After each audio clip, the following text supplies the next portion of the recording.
17 grados. Seguimos con Enrique Iglesias. Claro, se está cantando fuera de cámara. Le damos la bienvenida a nuestro invitado, Sebastián Cuatromo. Bienvenido, Sebastián. Hoy es el Día de la Lucha contra el Abuso Sexual Infantil. Sebastián fue víctima de abuso y hoy por hoy está abogando y luchando después de superar una situación de un juicio y de poder salir adelante después de mucho trabajo por una ley de educación sexual integral, justamente para como forma de prevención. La mejor forma de prevenir cualquier situación de abuso pasa por la educación, primero que nada. Bienvenido, gracias por estar. ¿Qué tal? Muchas gracias por la invitación. ¿Es correcto este concepto, digamos, apuntás a la ley de educación sexual para prevención del abuso? Básicamente, ¿sería medio así la historia? Sí, claramente, afortunadamente esta visión la comparto con muchos otros sobrevivientes de abuso infantil, con madres protectoras de niñas y niños victimizados también sexualmente en sus infancias, con profesionales de distintos ámbitos que también tienen un compromiso con la perspectiva de los derechos de niñas, niños y adolescentes. La Ley de Educación Sexual Integral que tenemos en Argentina desde 2006 es una formidable herramienta que sin duda puede contribuir muchísimo a crear condiciones, contextos, ambientes para prevenir este tipo de delitos, para que también cuando estos delitos ocurren, las niñas, niños, adolescentes, jóvenes que son víctimas tengan una suerte de hábitat cultural a donde poder eventualmente pedir ayuda. Es decir, ¿por qué creemos que esta ley podría contribuir muchísimo a generar esas condiciones? Porque es una ley que tiene una clara perspectiva de derechos humanos, que posiciona a niñas, niños y adolescentes como sujetos de derecho. ¿Pero no se está implementando? ¿Qué pasa que no está del todo implementada justamente? ¿Hay alguna traba? En fin, ¿cómo se está llevando adelante? Lo que es mi modesto conocimiento, hay un muy buen programa a nivel nacional del Ministerio de Educación, pero al mismo tiempo, como vivimos en un país federal, las leyes nacionales luego no necesariamente se aplican, hay una cuestión de articulación, ya depende de la realidad de cada provincia, de la Ciudad Autónoma de Buenos Aires, ahí es donde se va complejizando. En muchos distritos del país no hay voluntad política de llevar adelante esta ley. Sebastián, ¿sí? Vos pasaste muchos años sin poder contar lo que te había pasado. Recordemos un poco el caso en un colegio marianista de Caballito, en la Ciudad de Buenos Aires, un profesor religioso cometió abuso sexual sobre tu persona cuando vos estabas en 7º grado y pasaste casi como 20 años hasta que lo pudiste, más de 10 años hasta que lo pudiste verbalizar, bueno, y hasta que llegó al juicio.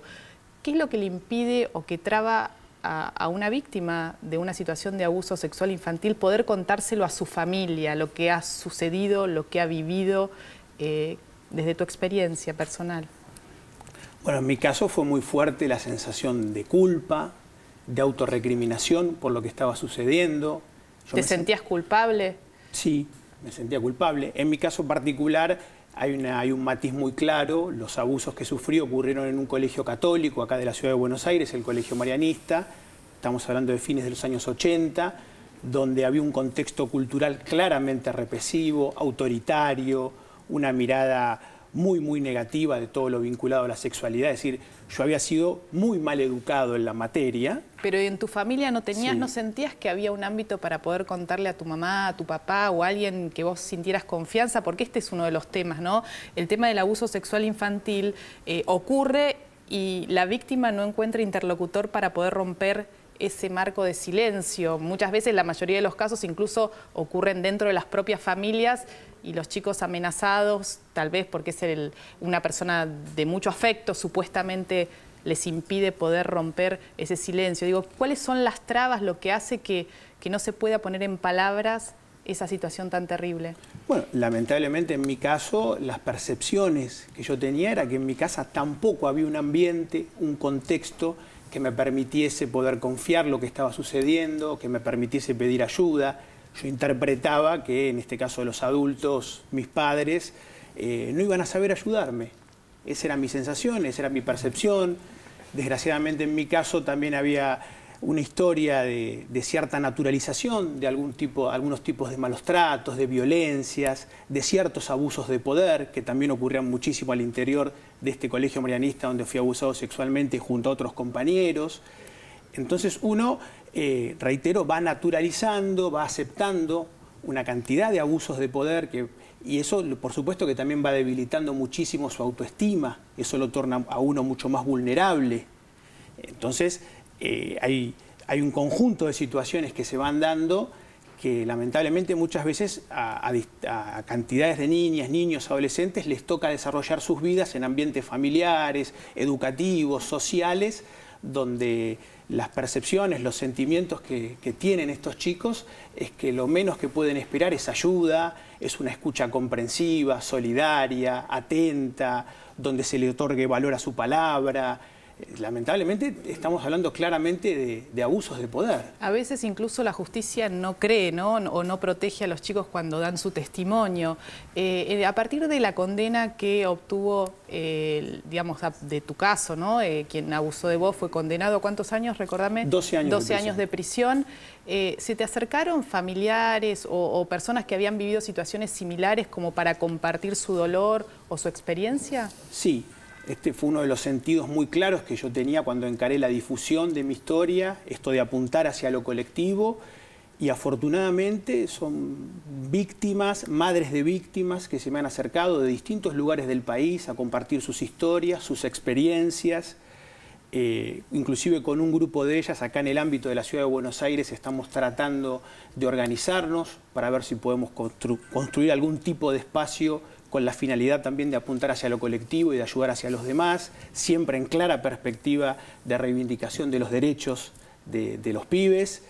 Y sí, en las distintas historias, que yo tengo 36 años, con una inclusive gran variedad de edades y de experiencias, también aparecen como básico comunes denominadores de muchísimos años de padecimiento en soledad, en situaciones de mucho aislamiento, en sensaciones de mucha indefensión en los distintos ámbitos. A ver, para ir cerrando, porque se nos va terminando el tiempo y así terminamos con una conclusión, apoyando la cuestión con la que arrancamos la charla, si se quiere, que tiene que ver con la parte de la educación, que me parece que es como básico a la hora de orientar a quienes nos están mirando.